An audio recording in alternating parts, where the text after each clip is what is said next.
Tchau, meus amados, uma boa tarde a todos, começo de noite, né? Peço que Deus, nosso Divino Mestre Jesus, possa estar abençoando a todos vós e peço nesse momento a permissão do Pai Celestial, do nosso querido Mestre Jesus, que os bons espíritos possam estar ao nosso lado, limpando nossa mente de toda conturbação, de toda perturbação, tirando de nós os sentimentos de angústias, de tristezas, de decepções, de preocupações, e que possamos estarmos limpos e preparados para receber a mensagem do nosso Divino Mestre Jesus. E mais que isso, que possamos pôr em prática, que possamos ter a fé inabalável. Deus é maravilhoso, Deus está conosco. Agradecemos ao nosso querido Mestre Jesus, agradecemos a nossa querida Mãe Santa Sara, Nossa Senhora de Fátima, Santa Rita de Cássia, Nossa Senhora Aparecida, agradecemos a todos os nossos amados orixás, agradecemos a todos os guias protetores, que eles possam nesse momento se fazer presente em nossas vidas, trazendo um bálsamo consolador, trazendo a cura, trazendo a alegria, a harmonia, a paz, a felicidade. Que Jesus abençoe a todos nós, meus amados. Hoje a palestra, pegamos um estudo bem bacana, tá? Ensinos e parábolas de Jesus, né? A multiplicação de pães e peixes. Mas antes de iniciar essa palestra, vou ler um trecho do Evangelho segundo o Espiritismo, página 97. A paciência. A dor é uma bênção que Deus envia aos seus eleitos. Não vos aflijais, pois quando sofreres, mas bem dizer ao contrário, o Deus Todo-Poderoso, que vos marcou pela dor neste mundo, para a glória no céu. Sedes pacientes. A paciência é também uma caridade, e deveis praticar a lei da caridade, ensinada pelo Cristo, enviado de Deus. A caridade, que consiste na esmola dada aos pobres, é a mais fácil das caridades, mas há uma bem mais penosa e, consequentemente, mais meritória: perdoar aqueles que Deus colocou sobre o nosso caminho para ser os instrumentos dos nossos sofrimentos e colocar a nossa paciência à prova. A vida é difícil, eu sei. Ela se compõe de mil nadas, que são picadas de alfinetes que acabam por ferir. Mas é preciso considerar os deveres que nos são impostos, as consolações, as compensações que temos por outro lado. E então veremos as bênçãos, são mais numerosas do que as dores. O fardo parece o menos pesado quando se olha para o alto, do que quando se curva a fronte para o chão. Coragem, amigos. Cristo é vosso modelo. Ele sofreu mais do que qualquer de um de vós, e não tinha nada a se censurar. Enquanto vós tendes vosso passado a espiar, e vos fortalecer para o futuro, sedes, pois, pacientes, sedes cristãos. Essa palavra encerra em tudo. Um espírito amigo, né, nos deixou esse ensinamento, essa palavra.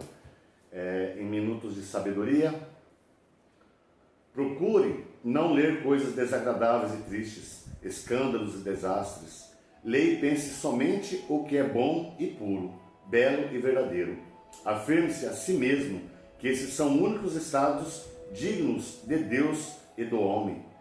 Não converse sobre suas doenças, dificuldades ou pobreza. Quanto mais falar nisso, mais se agravará. Converse apenas sobre fartura e saúde, e viva com otimismo e alegria. Muito minuto, né? Minuto de sabedoria, muito lindo. Então, meus amados, vamos à palestra Multiplicação de Pães e Peixes, tá bom? O fenômeno da multiplicação dos pães e dos peixes pode ser interpretado sob dois enfoques espíritas, como figura alegórica representativa do alimento espiritual, como efeito da doação magnética do Cristo, que produz materialização dos alimentos necessários a alimentar a multidão faminta. A multiplicação dos pães é um dos milagres que mais tem intrigado os comentários e alimentado ao mesmo tempo as zombarias dos incrédulos. Entretanto, a maioria das pessoas sérias há visto na narrativa desse fato, embora sob formas diferentes da ordinária, uma parábola em que se compara o alimento espiritual da alma ao alimento do corpo. Pode-se, todavia, perceber nela mais do que uma simples figura e admitir, de certo ponto de vista, a realidade de um fato material, sem que para isso seja preciso se recorra ao prodígio. É sabido que uma grande preocupação de espíritos, bem como a atenção fortemente presa em uma coisa, faz esquecer a fome.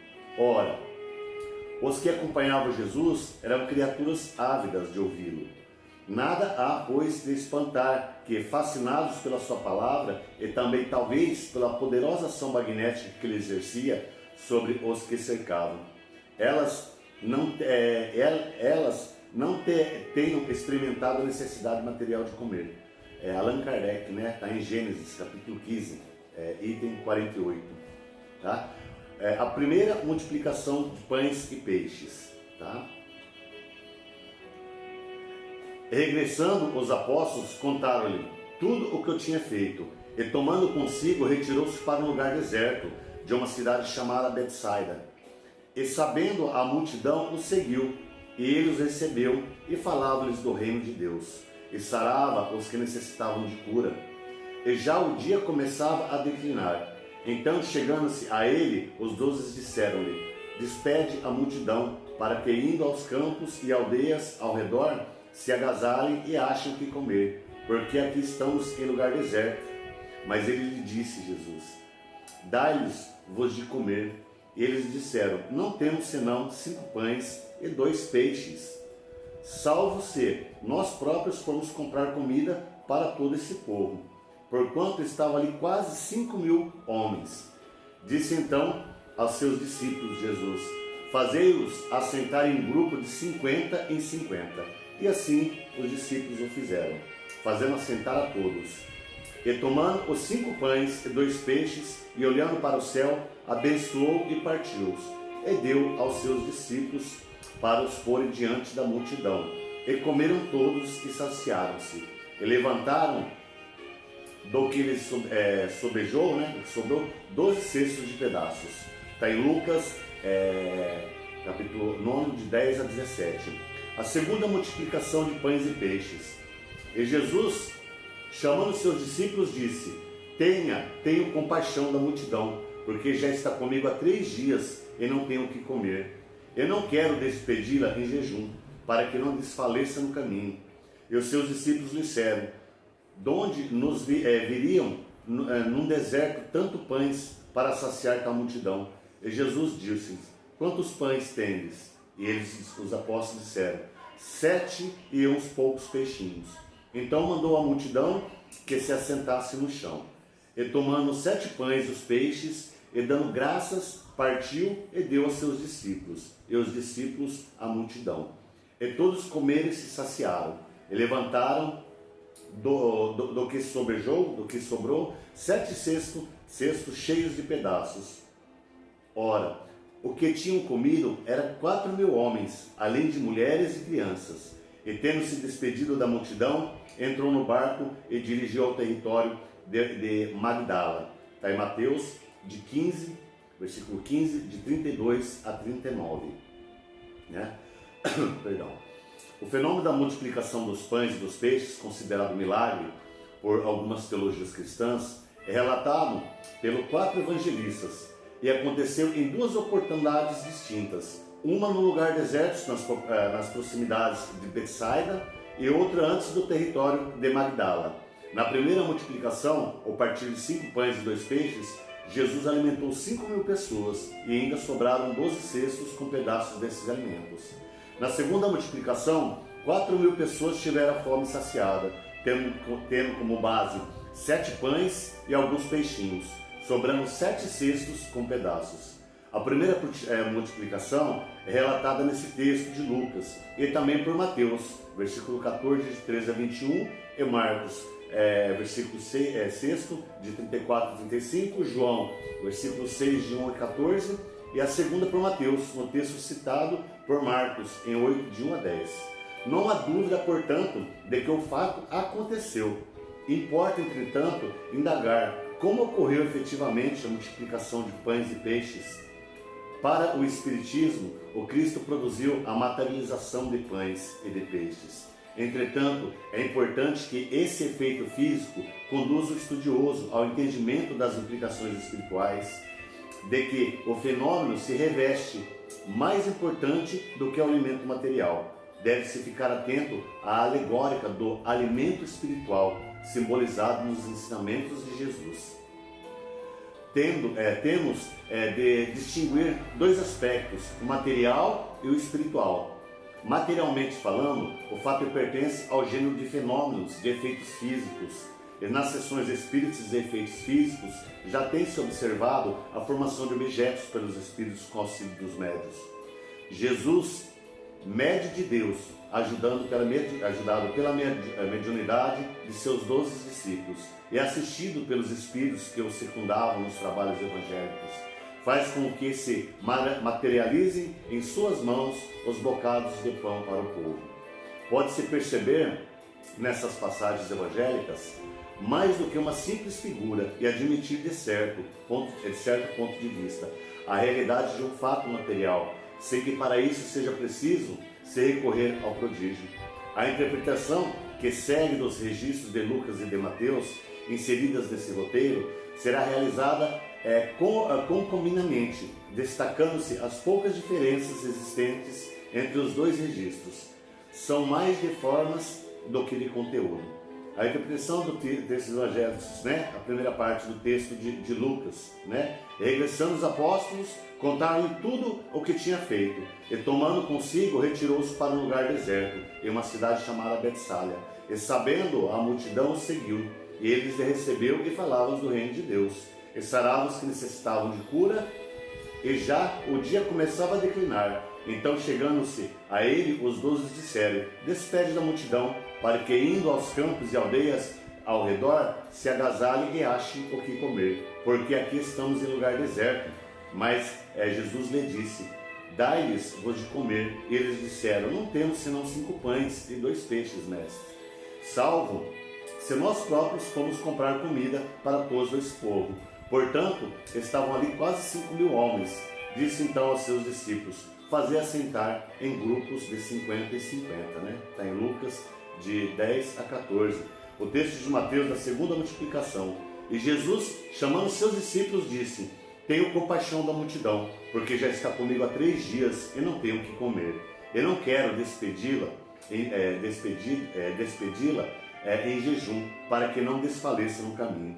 E os seus discípulos disseram: de onde viriam num deserto tantos pães para saciar tal multidão? E Jesus lhe disse: quantos pães tendes? E eles disseram: 7 e poucos peixinhos. Então mandou a multidão que se assentasse no chão. Mateus versículo 15, 32 a 35. No texto de Lucas, os apóstolos revelam a preocupação com a quantidade de pessoas para alimentar e pedem então que Jesus para dispensá-las. E já o dia começava a declinar. Então, chegando-se a ele, os 12 disseram: despede a multidão, para que, indo aos campos e aldeias ao redor, se agasalhem e achem o que comer, porque aqui estamos em lugar deserto. No outro texto, Mateus anota que o Cristo percebeu a necessidade de alimentar as pessoas, movido pela compaixão, e Jesus chamando seus discípulos, disse: tenho compaixão da multidão, porque já está comigo há 3 dias e não tenho o que comer.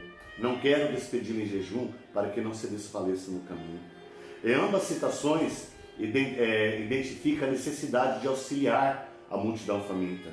Há, porém, uma grande diferença. O primeiro texto informa que a iniciativa foi dos apóstolos por desejarem ficar livres do problema. Daí terem pedido a Cristo: despede da multidão.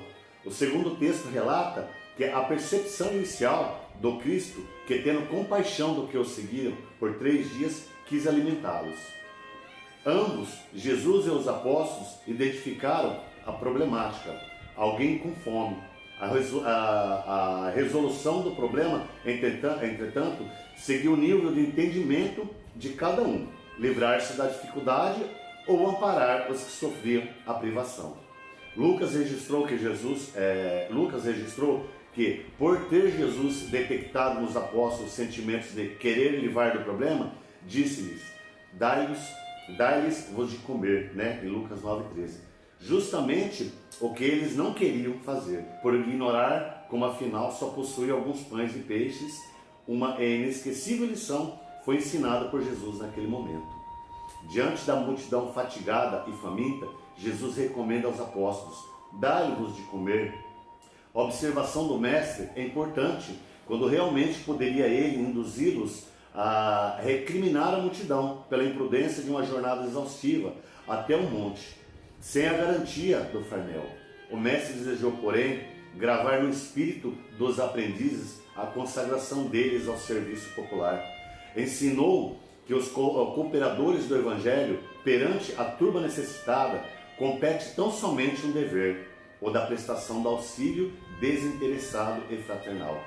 Naquela hora do ensinamento inesquecível, a fome era naturalmente do corpo vencido de cansaço, mas ainda e sempre vemos a multidão carente de amparo, dominado pela fome de luz e de harmonia vergasta, pelos invisíveis azorrantes da discórdia e da incompreensão. Os colaboradores de Jesus são chamados a não obscurecê-la com o pessimismo, não a perturbá-la com a indisciplina ou imobilizá-la com desânimo, mas sim a nutri-la de esclarecimento e paz, fortaleza moral e sublime esperança. Com a sua autoridade, o mestre veio abrir o entendimento dos seres quanto às realidades que norteiam o crescimento espiritual. Ensinou que todo processo renovador sublima-se nos fundamentos do amor e da caridade, perfeitamente identificáveis nos textos em estudo. Afiança Jesus quanto à multidão, que não queria despedi-las em jejum para que não desfalecesse pelo caminho. O amor é, sem dúvida, o substancioso alimento das almas, erguido no alicerce da realização efetiva e consciente. Identifique-se a necessidade e peculiaridade a cada criatura humana, em processo de auxílio, continuando do Senhor junto do semelhante. Assim, quando informamos sobre a escassa provisão de alimentos, a primeira providência do Mestre foi manter a situação sob controle, com equilíbrio. Daí afirmar, fazer assentar em grupos de 50 em 50, né? Em Lucas 9,14. Ou mandou a multidão que se assentasse, né? Em Mateus 15,35. É importante que a ordem e a harmonia sejam preservadas, principalmente quando surgem as dificuldades. Emmanuel interpreta com lucidez essas orientações de Jesus, tendo como base nos dois textos evangélicos citados neste roteiro, mas o de João, de 6, 1 a 14. Essa passagem do Evangelho de João é das mais significativas. Verifica-se quando a multidão de quase 5.000 pessoas tem necessidade do pão, no isolamento na natureza. Os discípulos estão preocupados. Felipe afirma que 200 dinheiros não bastaria para atender a dificuldade imprevista. André conduz o mestre, um jovem que trazia consigo pães de cevada e 2 peixes. Todos discutem. Jesus, entretanto, recebe a migalha sem descrer de sua preciosa significação. E manda que todos se assentem. Pede que haja ordem e que se faça harmonia. Ele distribui o recurso com todos, maravilhosamente. A grandeza da lição é profunda. Os homens esfomeados de paz reclamam a assistência do Cristo. Falam nele, suplicam-lhe socorro, aguardando-lhe as manifestações. Não consegue, todavia, estabelecer as ordens a si mesmo para a recepção dos recursos celestes. Misturam Jesus com suas imprecações, suas ansiedades loucas e seus desejos criminosos. Naturalmente, se desesperam, cada vez mais desorientados, porquanto não querem ouvir o convite. Acalma. não quero ouvir o convite, acalma. Não se assentam para que se faça ordem, persistindo-se em manter o próprio desequilíbrio. É de fundamental importância, contudo, analisar que a preocupação dos apóstolos era justa. É natural admitir que o quadro da legião de famintos, qualquer homem experimentaria invencível desânimo, considerando a migalha de 5 pães e 2 peixes. Mas Jesus emprega o imenso poder da bondade e consegue alimentar a todos sobejamente. O texto de Mateus assinala, por outro lado, a seguinte indagação de Jesus: quantos pães tendes? Então os apóstolos respondem: 7 e uns poucos peixinhos. Observemos que o Senhor, diante da multidão faminta, não pergunta aos companheiros de quantos pães necessitamos, mas sim quantos pães tendes. A passagem denota a preocupação de Jesus no sentido de alertar os discípulos para a necessidade de algo apresentar a providência divina como base para o socorro que suplicamos. Em verdade, o Mestre conseguiu alimentar milhares de pessoas, mas não prescindiu das migalhas que os apóstolos lhe ofereciam, né? Quantos pães tendes? É uma indagação que traz implicações da ordem espiritual. A pergunta denuncia a necessidade de algum concurso para o serviço da multiplicação. Conta-nos o evangelista Marcos que os companheiros apresentaram-lhes 7 pãezinhos, do quais se alimentaram mais de 4.000 pessoas, sobrando apreciável quantidade. Teria o mestre conseguido tanto se não pudesse contar com recurso algum? A imagem compele-nos a meditar quanto ao impositivo de nossa cooperação, para que o celeste benfeitor nos felicite com seus dons de vida abundante. Que tendes, infinita é a bondade de Deus. Todavia, algo deve surgir de nosso eu, em nosso favor, para que, terreno de nossas realizações, para a vida mais alta, apresentemos a Jesus algumas reduzidas migalhas de esforços próprios e estejamos convictos de que o Senhor fará o resto. A interpretação dos textos evangélicos, a segunda parte, o texto de Lucas, primeira multiplicação, e assim o fizeram, fazendo-se assentar todos, e tomando 5 pães e 2 peixes, olhando para o céu, abençoou e o partiu. Deu aos seus discípulos para pôr diante da multidão. E comeram todos e saciaram. E levantaram do que lhes sobrejou ainda 12 cestos de pedaços. Em Lucas 9, de 15 a 17. O texto de Mateus, na segunda multiplicação, é tomando os 7 pães e os peixes e dando graça, partiu e deu a seus discípulos. Deu os discípulos à multidão. E todos comeram e saciaram. E levantaram do que sobrejou 7 cestos cheios de pedaços. Ora, o que tinha comido eram 4.000 homens, além de mulheres e crianças. E tendo despedido a multidão, entrou no barco e dirigiu-se ao território de Magdala. Em Mateus, de 15, 36 a 39. Allan Kardec considera a possibilidade de ter Jesus eliminando a sensação de fome, não por materialização de pães e peixes, mas pela irradiação de suas energias magnéticas sobre a multidão. Ora, os que acompanhavam Jesus eram criaturas ávidas de ouvi-lo. Nada há, pois, que espantar em que, fascinadas pela palavra e também, talvez, pela poderosa ação magnética que ele exercia sobre os que cercavam, elas não tenham experimentado a necessidade material de comer. Desse modo, o par do sentido moral alegórico produz um efeito fisiológico e natural e muito conhecido. O prodígio, no caso, está no ascendente da palavra de Jesus, poderosa bastante para cativar a atenção de uma multidão imensa, ao ponto de fazer esquecer-se de comer. Esse poder moral comprova a superioridade de Jesus, muito mais do que o fato puramente material da multiplicação dos pães, que tem de ser considerada como alegórica. Essa teoria tem razão de ser, uma vez que as energias magnéticas exercem poderoso efeito, bons ou maus, conforme a natureza da emissão fluídica e as intenções do operador. Em relação a Jesus, esse efeito é inimaginável, pois o Mestre sabia e sabe conjugar entre si o profundo amor ao semelhante e inagualável conhecimento das leis que regem a produção dos fenômenos espirituais e materiais. O Espiritismo ensina que os espíritos atuam sobre os fluidos espirituais, empregando o pensamento e a vontade para os espíritos. O pensamento e a vontade são o que é a mão para o homem. Essa ação produz efeitos materiais em decorrência das transformações ocorridas nas propriedades da matéria, como acontece nas curas, aparições, materializações de espíritos, transportes de objetos e etc. Algumas vezes, essas transformações resultam de uma intenção doutras são produtos de um pensamento consciente.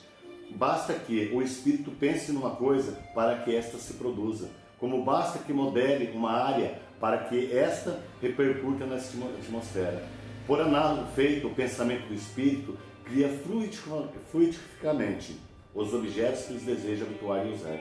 Para o espírito, que é também ele fluídico, esses objetos fluídicos são tão reais como eram no estado material. Para que o homem vivo, reencarnado, mas pela razão dos seres da criações do pensamento e a existência deles tão fugitiva quanto desses.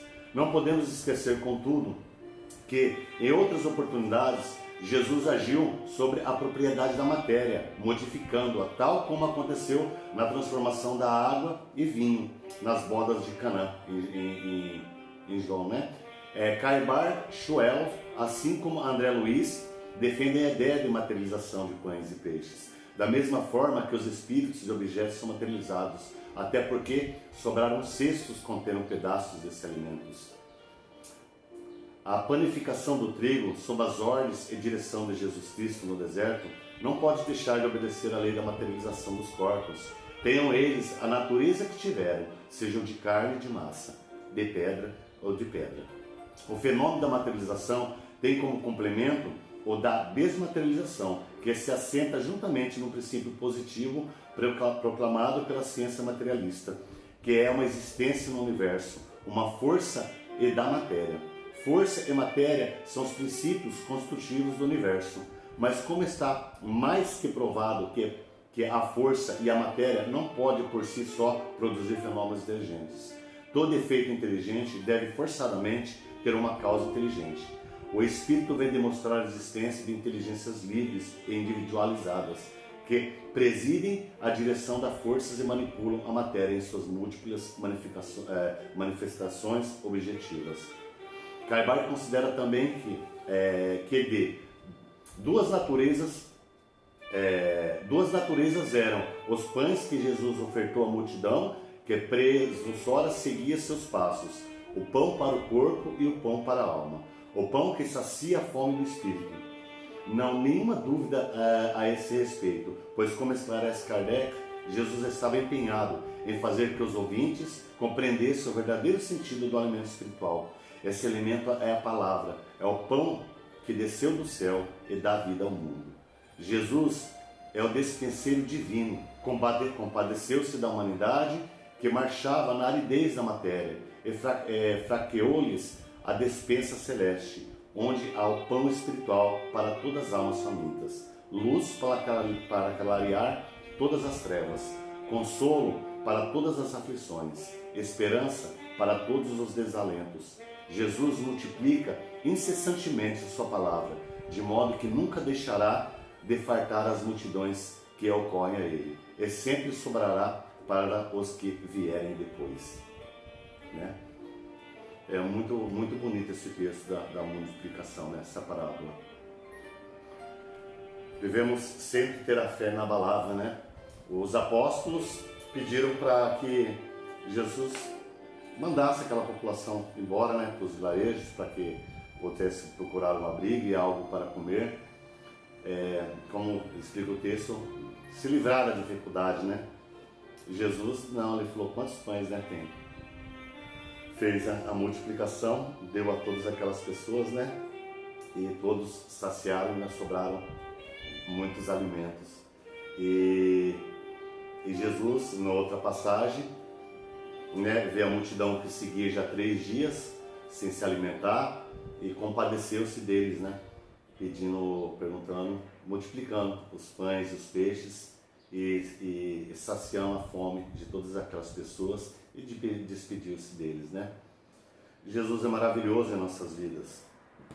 O pão, ele é o alimento do corpo, o pão é o alimento da alma, né? Que possamos sempre crer, que possamos sempre estarmos atentos, né, aos ensinamentos, que o dia a dia não faça fugir de nossas mentes os ensinamentos, né, de Jesus, que as preocupações que passamos são provas terrenas que temos que passar, mas com a fé inabalável que temos no Mestre Jesus, que é o médico dos médicos, né, que nunca nos desampara, que possamos nessa fé inconstante, nessa fé inabalável, sempre estarmos cientes que, como um Pai bondoso e amoroso, Ele nos dará o que for melhor para nós.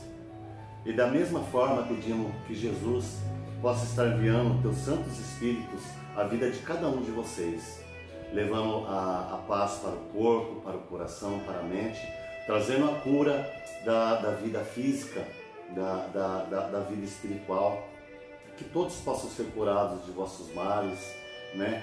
Que haja mais harmonia, mais felicidade em sua vida, em sua casa, em sua família, que o amor predomine sobre todas as nações. Temos um Pai maravilhoso. Jesus, ao passar pela terra, operou quantos milagres. Jesus, ao fim de seus dias como homem, sabendo de tudo que se ia passar, se ajoelhou-se no Monte das Oliveiras, né? E pediu a Deus para que livrasse ele daquele karma, mas que seja feito, Pai, sempre a sua vontade. É isso que devemos pedir sempre. Pedimos por uma vida melhor, pedimos por paz na família, pedimos por emprego, aqueles que estão desempregados, pelo alimento, né? Que Deus possa sempre estar nos atendendo, mas que não seja feita a nossa vontade, mas seja feita a vontade do Pai, porque ela é perfeita.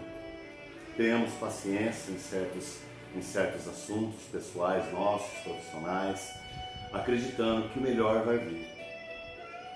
Se uma situação que você pediu e não veio, não fique triste, não desanime. Se não veio, é porque não era para ser para você, não iria ser bom para a sua vida, né? Eu costumo dizer que foi um livramento. O que não vem para acontecer é um livramento. Então que Jesus, amado Mestre, amado Pai, nosso querido Deus Pai Todo-Poderoso, que nossa querida Mãe Santa Sara, Nossa Senhora de Fátima, Nossa Senhora Aparecida, Santa Rita de Cássia, né? Pedimos aos espíritos superiores, aos espíritos amigos, aos nossos guias espirituais, aos orixás que guardam esse mundo e a todos os seus falangeiros. Pedimos aos médicos, aos doutores, aos enfermeiros, toda a equipe espiritual. Pedimos aos caboclos, aos índios, né? Pedimos aos amados queridos pretos e pretas velhas, as almas benditas e sabidas, adoramos as almas. Pedimos ao povo cigano. Pedimos aos boiadeiros, aos marinheiros, aos calimpeiros, pedimos aos nossos guardiões, pedimos que possa estar iluminando a nossa vida, Ele possa estar sempre nos protegendo, nos orientando, né? Que possamos, antes de tomar as decisões, entrarmos em conexão com Deus para que as boas influências venham sobre nossos pensamentos e tomamos as atitudes corretas. Que toda a espiritualidade abençoe a todos vós, que todos os males físicos ou mentais ou espirituais sejam curados nesse momento pelo poder do Mestre Jesus, com a vossa permissão, que os Santos Espíritos estejam nesse momento vos dando os passos necessários para a cura do corpo e da alma. Peço também por todas as pessoas que estão nos leitos dos hospitais, todos os enfermos, que as equipes médicas, que os espíritos iluminados estejam nessa hora vos dando passes mediúnicos, passes de fluidificantes que tire todo o mal do corpo, que possa estar havendo as cirurgias espirituais, que possa estar vendo as curas, as bênçãos do Pai Eterno, que possa estar acontecendo nesse momento os milagres de Deus na vida de cada um deles. Pedimos aos vovôs e vovós, papais e mamães que se encontram nos asilos, que eles jamais se sintam sozinhos, pois o Espírito Consolador está sempre ao lado deles, está sempre a presença deles, trazendo ao amor em vossos corações, trazendo um sentimento de companhia. Pedimos às crianças, dos orfanatos, que Jesus possa enviar famílias dignas, bondosas, carinhosas, para que possam adotá-los e eles cresçam no seio de uma família cristã, que tenham felicidade. Pedimos aos nossos irmãos moradores de rua, que nunca falte o alimento para eles, como o alimento do corpo e o alimento da alma. Que todos nós, possamos ser também um pouco desses mensageiros, sermos discípulos de Deus, por que não? E levar alimento àqueles que estão com fome, fome do corpo, do pão, e fome do Espírito, a boas palavras, palavras de otimismo, de confiança. Que sejamos não só com os moradores de rua, mas com todas as pessoas que conhecemos, que deixamos a ira de lado, tiramos a ira de nossos corações, e que ele possa ser repleto e cheio do amor consolador de Cristo. É o que eu peço a todos vós, os amados, por todas as pessoas que estão com os nomes marcados nesse livro, anotado, por todos vós que estão nos assistindo, que a luz divina do Mestre Jesus abençoe, ilumine e proteja todos vós. Peço também ao Arcanjo Miguel que debaixo de vossas asas todos vós possam estar guardados, para que o mal não tenha força sobre vocês. Luz para os seus caminhos, é o que eu peço a todos vós. Mando um beijo à minha querida esposa, que está cuidando da minha tia. Mando um beijo para minha tia, para minha mãezinha. Beijo para todos vocês. Amanhã, com fé em Cristo, minha esposa estará ao meu lado para a gente encerrarmos essa semana de palestra de cura espiritual, de passes mediúnicos, fluídicos, e que eu desejo tudo de bom na vida de vocês. Tá? Desejo saúde para o corpo e saúde para a alma, que possamos errar menos, e fazer boas ações mais, Jesus abençoe todos vocês. Opichá, Axé, salve, saravá, amém, graças a Deus. Fiquem na paz, meus queridos. Beijo do cigano. Opichá.